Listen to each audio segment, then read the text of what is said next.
नमस्कार, सुबह 9 बजे की बड़ी खबरों में आपके साथ मैं हुसैन रिजवी। अगले 1 घंटे में हम आपको दिखाएंगे हर वो बड़ी खबर जिस पर आपकी नजर रहने वाली है। साथ में वो खबरें भी आपको दिखाएंगे जिनकी हैरान करने वाली तस्वीरें खुद अपने आप में पूरी कहानी को बयां करती हैं। तो आज की बड़ी खबर, पहली बड़ी खबर हजारीबाग से, जहां मंगला यात्रा पर पथराव के बाद तनाव का माहौल है। पटना में आज मुस्लिम पर्सनल लॉ बोर्ड वक्फ संशोधन बिल के खिलाफ प्रदर्शन करने वाला है। इसके लिए नीतीश कुमार की पार्टी को भी न्योता भेजा गया है। संभल के सांसद बर्क को पुलिस ने नोटिस दिया है। अब उन्हें अपने घर में किए गए निर्माण के काम को लेकर भी जवाब देना है। नवरात्रि के दौरान मेट की दुकानों को लेकर भी सियासी महाभारत छिड़ा है। तो वहीं ओडिशा विधानसभा में हाई वोल्टेज ड्रामे के बाद रात भर सियासत गरमाई रही। ये सारी खबरें अगले 1 घंटे में आपके सामने होंगी, लेकिन सबसे पहले इस वक्त की सबसे बड़ी खबर जो झारखंड के हजारीबाग से आ रही है। आज की बड़ी खबर झारखंड के हजारीबाग से, जहां एक धार्मिक जुलूस पर पथराव के बाद माहौल तनावपूर्ण हो गया। हजारीबाग में रामनवमी से पहले निकाली जा रही शोभा यात्रा पर उस वक्त पथराव हुआ जब वो जामा मस्जिद चौराहे से गुजर रहा था। रात 11 बजे डीजे पर सांप्रदायिक गाना बजाने को लेकर पथराव शुरू हुआ और देखते ही देखते दोनों पक्ष आमने सामने आ गए। हालात तनावपूर्ण हो गया। पुलिस ने भीड़ को खदेड़ने के लिए लाठीचार्ज किया और फिर भी हालात काबू में नहीं आए तो 4 राउंड हवाई फायर करने पड़े। हंगामा देख आंसू गैस के गोले भी छोड़े गए, हवाई फायरिंग की गई। उसके बाद भी भीड़ को तितर बितर उसके बाद हालात को कुछ संभाला जा सका। फिलहाल पूरे इलाके में भारी पुलिस फोर्स तैनात है। पुलिस के वरिष्ठ अधिकारी हजारीबाग में कैंप कर रहे हैं। हजारीबाग में हर साल रामनवमी से पहले मंगलवार को शोभा यात्रा निकाली जाती है। इसे मंगला यात्रा भी कहते हैं। इस जुलूस में हजारीबाग के अलग अलग अखाड़ों के लोग अपनी अपनी टोली बनाकर अलग अलग चौराहों से निकलते हैं। इसी दौरान जैसे ही शोभा यात्रा जामा मस्जिद चौक के पास पहुंची तो वहां एक पक्ष ने डीजे पर बज रहे गाने को लेकर आपत्ति जताई। इसके बाद पथराव हुआ। इस दौरान आसपास की दुकानों में तोड़फोड़ हुई। हंगामे की वजह से ईद बाजार भी बंद कर दिया गया।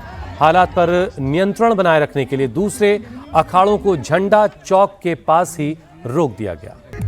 हजारीबाग में पथराव के बाद सांसद मनीष जायसवाल ने पुलिस को हालात के लिए जिम्मेदार ठहराया। सांसद ने आरोप लगाया कि इस तरह के पथराव की आशंका थी, लेकिन पुलिस ने वक्त रहते सही कदम नहीं उठाए। सांसद ने लोगों से धैर्य बनाए रखने की अपील की है। एक बार फिर से हिंदुओं के धार्मिक जुलूस पर एक विशेष वर्ग के द्वारा पथराव किया गया। अंदेशा पहले से जताया जा रहा था, पुलिस को मालूम था, लेकिन पुलिस ने बंदोबस्त प्रॉपर नहीं किया। आज हजारीबाग में मंगला के जुलूस पर फिर से मस्जिद रोड से जो है पत्थर चला है। कब तक हिंदू सहनशीलता का परिचय देगा, ये प्रश्न उठने लगा है। मैं आप सभी से आग्रह करूंगा कि सब लोग इस समय में धैर्य रखें और जिला प्रशासन से, विशेष करके पुलिस प्रशासन से आग्रह है कि तुरंत सिचुएशन को कंट्रोल करें और लॉ एंड ऑर्डर को बहाल करें। तो ये हजारीबाग की तस्वीरें हैं। मंगला जुलूस के दौरान जो गाने बजाए जा रहे थे उसको लेकर के कुछ विवाद हुआ, जिसके बाद हालात बिगड़ते चले गए। दो पक्षों के बीच पथराव हुआ। झारखंड से के हजारीबाग से हमारे संवाददाता मुकेश इस वक्त हमारे साथ जुड़ चुके हैं। मुकेश, जरा बताएं ताजा सूरत हाल क्या है इस वक्त? जी हुसैन, सबसे पहले मैं बता दूं कि हजारीबाग जिला झारखंड का वो जिला है जहां रामनवमी से 1 महीने पहले ही जो पुलिस है अपनी व्यवस्था दुरुस्त करने लगती है। वजह ये होता है कि रामनवमी में प्रत्येक साल कुछ न कुछ ऐसा घटना होता है जिससे कि हिंसा भड़कती है, और इस बार भी वही देखने को मिला। जहां मंगला जुलूस, होली के दूसरे मंगलवार को जो जुलूस निकलता है, उस जुलूस पर जब वो जुलूस मस्जिद वाली गली में घुस रही थी, उस वक्त पथराव शुरू हो गया और उस पथराव से करीबन 4 राउंड फायरिंग करनी पड़ी पुलिस को, और काफी मशक्कत के बाद इस पूरे हिंसा को रोकने में पुलिस कामयाब रही। फिलहाल जो स्थिति है नियंत्रण में है और जो पुलिस के आला अधिकारी वहां पर कैंप किए हुए हैं और तमाम तरह की जो सुरक्षा बंदोबस्त पुलिस द्वारा की गई है। जी हुसैन। मुकेश, पथराव क्यों हुआ? कहा जा रहा है कुछ आपत्तिजनक गाने बज रहे थे जिसको लेकर के लोगों ने आपत्ति जाहिर की, उसके बाद हालात बिगड़े।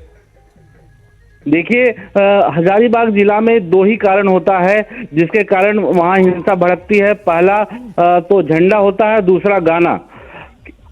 मुस्लिम पक्ष को आपत्ति होती है कुछ गानों को लेकर के और कुछ झंडों को लेकर, और जो दूसरा पक्ष है वो गाने बजाते हैं और उस जुलूस में जो आपने देखा होगा वीडियो में भी उस तरह का गाना जो है बजते हुए आपको दिखाएगा और झूमते हुए लोग नजर आएंगे उस गाने पर। तो ऐसे में मुस्लिम पक्ष को आपत्ति होती है उस गाने को लेकर और इसी से जो पूरा जो है हिंसा जो है भड़कता है और इस तरह की घटना हुई है। क्या कुछ लोगों को डिटेन किया गया है, हिरासत में लिया गया है, गिरफ्तार किया गया है? पथराव में कितने लोग जख्मी हुए हैं?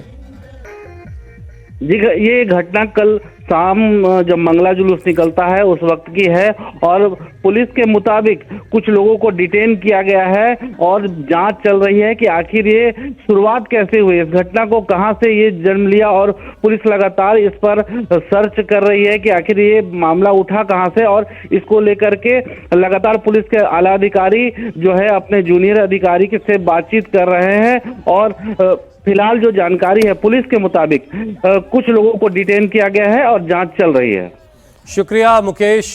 तो जैसा कि मुकेश बता रहे हैं, हालात अब काबू में हैं और शांति बनाए रखने की कोशिश की जा रही है और पुलिस इस बात की तफ्तीश कर रही है कि आखिर इस झगड़े की शुरुआत कहां से हुई। अगली खबर का रुख करते हैं। संभल हिंसा के मामले में पुलिस का बड़ा एक्शन हुआ। पुलिस ने हिंसा के आरोपी संभल के सांसद जियाउर रहमान बर्क को पूछताछ के लिए नोटिस दिया है। पुलिस ने दिल्ली में वेस्टर्न कोर्ट गेस्ट हाउस में जाकर जियाउर रहमान बर्क को नोटिस दिया। मंगलवार रात संभल पुलिस और दिल्ली पुलिस की टीम ने गेस्ट हाउस पहुंचकर बर्क को नोटिस दिया। बर्क को 8 अप्रैल को पूछताछ के लिए बुलाया गया है। संभल हिंसा के मामले में सांसद जियाउर रहमान बर्क समेत तमाम लोगों पर पुलिस ने केस दर्ज किया था। इस मामले में 81 आरोपियों की गिरफ्तारी हो चुकी है और गिरफ्तारी से बचने के लिए सांसद जियाउर रहमान बर्क ने कोर्ट का रुख किया था, जहां से इलाहाबाद हाई कोर्ट ने जियाउर रहमान बर्क की गिरफ्तारी पर रोक लगा दी थी। संभल हिंसा के मामले में जियाउर रहमान बर्क की भूमिका संदेह के घेरे में है। वहीं घर पर हुए निर्माण के मामले में भी संभल के सांसद को 15वीं बार 5 अप्रैल को घर के नक्शे के साथ तमाम जो दस्तावेज हैं उनके साथ बुलाया गया है। संभल हिंसा के मामले में बर्क के खिलाफ FIR है, लेकिन वो अभी तक एक बार भी SIT के सामने पेश नहीं हुए। SP के सांसद के खिलाफ संभल हिंसा के में शामिल होने, अवैध मकान निर्माण, बिजली चोरी समेत कई मामले में जांच चल रही है।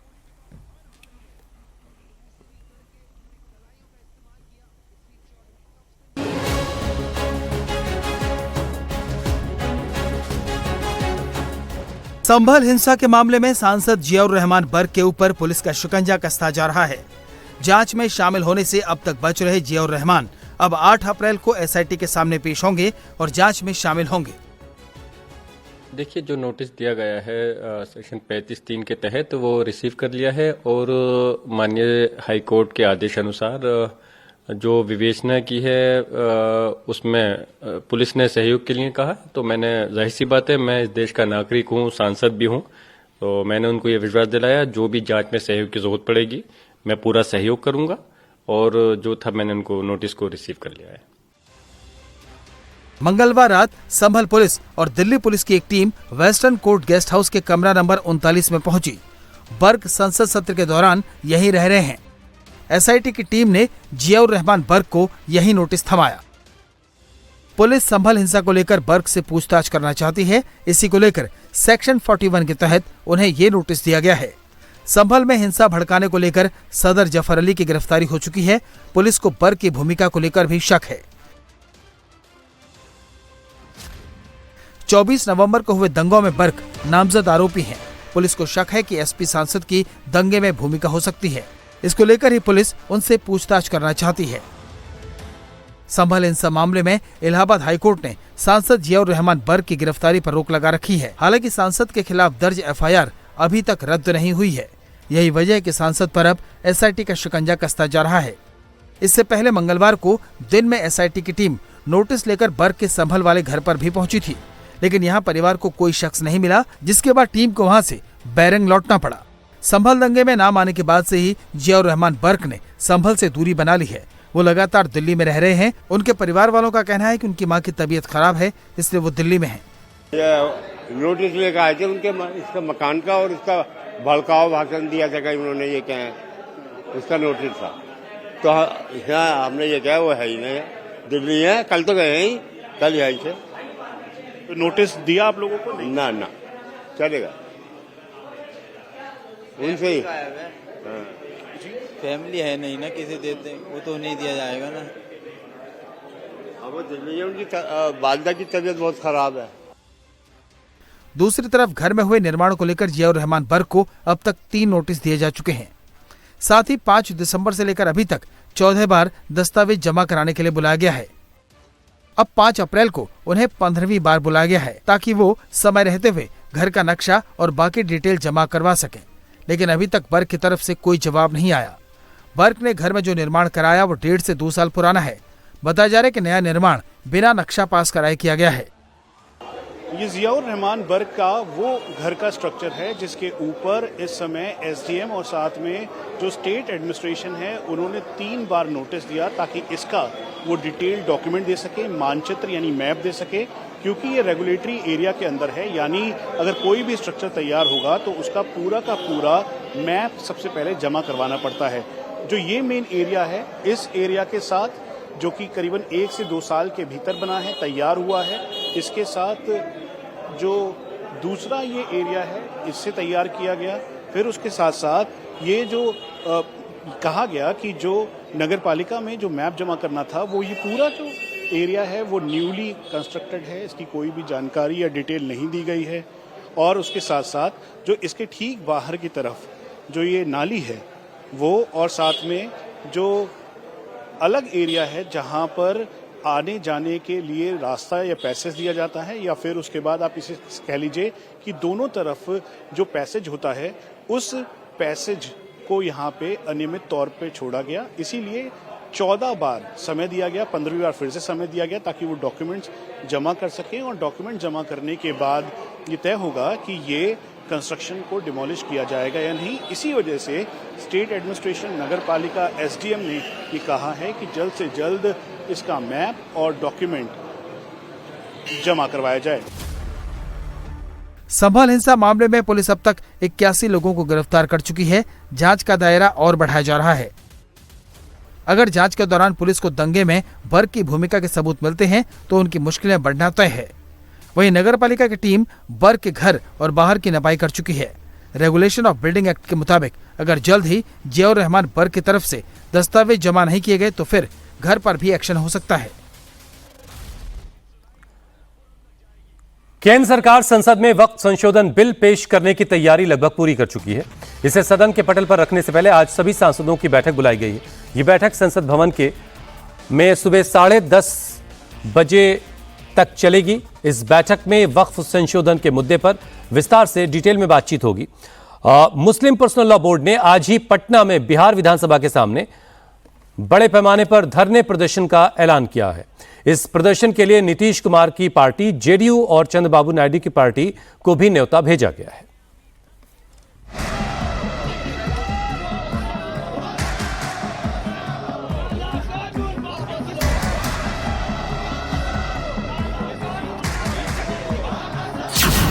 संसद में वक्फ संशोधन बिल का काउंटडाउन शुरू।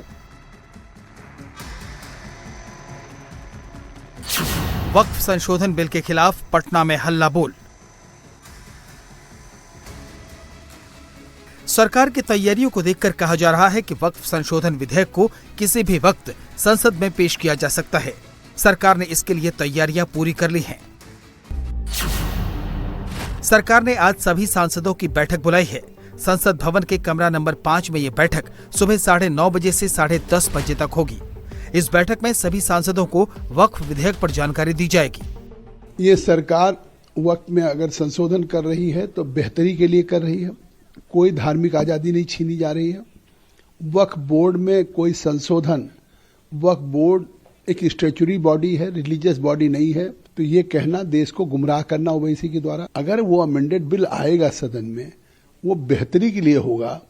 अगर उस समय लगता है उनको कि ये कोई इसमें है जिससे उनको नुकसान हो सकता है, तब इसका विरोध करें। इससे साफ है कि सोची समझी रणनीति के तहत देश के मुसलमानों और अल्पसंख्यकों को गुमराह करना चाहिए। वहीं बिहार की राजधानी पटना में आज मुस्लिम पर्सनल लॉ बोर्ड वक्फ संशोधन बिल के खिलाफ हल्ला बोल करने वाला है। वक्फ संशोधन बिल की मुखालफत कर रहे बोर्ड ने पहले दिल्ली के जंतर मंतर पर विरोधी पार्टियों को साथ लाकर धरना प्रदर्शन किया था। आज पटना में विधानसभा के सामने उसी तरह के प्रदर्शन की तैयारी है। धरने का मकसद बहुत क्लियर है। हम जेडीयू को, रामविलास पासवान जी की पार्टी को और उन तमाम लोगों को जो ये कहते हैं कि हम सेकुलर पार्टियां हैं, हम धर्मनिरपेक्षता में विश्वास करते हैं, एक मैसेज देना चाहते हैं। और वो मैसेज ये है कि अगर आप सेकुलर है, आप धर्मनिरपेक्षता में विश्वास करते हैं, आप बीजेपी की कम्युनल एजेंडे के साथ में नहीं है, तो आप बिल का समर्थन मत कीजिए। और अगर आप बिल का समर्थन करते हैं तो फिर हमारा समर्थन आपको नहीं मिलेगा। मुस्लिम पर्सनल लॉ बोर्ड विरोधी दलों को इस मामले में एक करने में जुटा है। जंतर मंतर पर भी उसने अपनी ताकत दिखाई थी। वो नीतीश कुमार और चंद्रबाबू नायडू पर भी दबाव बना रहा है। इससे पहले वक्फ के मुद्दे पर नीतीश के इफ्तार का विरोध मुस्लिम संगठन कर चुके हैं, लेकिन आज नीतीश की पार्टी को न्योता दिया गया है। उनके साथ ही आरजेडी, कांग्रेस और लोक जनशक्ति पार्टी के साथ साथ टीडीपी, वाईएसआर कांग्रेस और वाम मोर्चे की पार्टियों को भी हल्ला बोल में शामिल होने का न्योता भेजा गया है। कई लोग ये भी मानते हैं कि जो धार्मिक संगठन है उनको राजनीति में नहीं पड़ना चाहिए। तो ये राजनीति थोड़ी कर रहे हैं हम लोग, ये तो हम अपना हक मांग रहे हैं। हक मांगना राजनीति होती है क्या? राजनीति तो ये है कि हम इलेक्शन लड़ रहे हो, इलेक्शन तो नहीं लड़ रहे हैं। इसको वोट दो, इसको नहीं देंगे, हमारा समर्थन नहीं किया तो हम इनका विरोध करेंगे। नहीं, देखिए हमारा बात क्लियर स्पष्ट है कि आप हमारे पीठ पे छुरा घोंपे हैं और उसके बाद हम कहेंगे भाई आप जाइए समर्थन कीजिए, ऐसा कैसा हो सकता है? छत्तीसगढ़ के पूर्व मुख्यमंत्री भूपेश बघेल के घर क्यों पहुंची सीबीआई? तस्वीरें और पूरी खबर इस ब्रेक के बाद।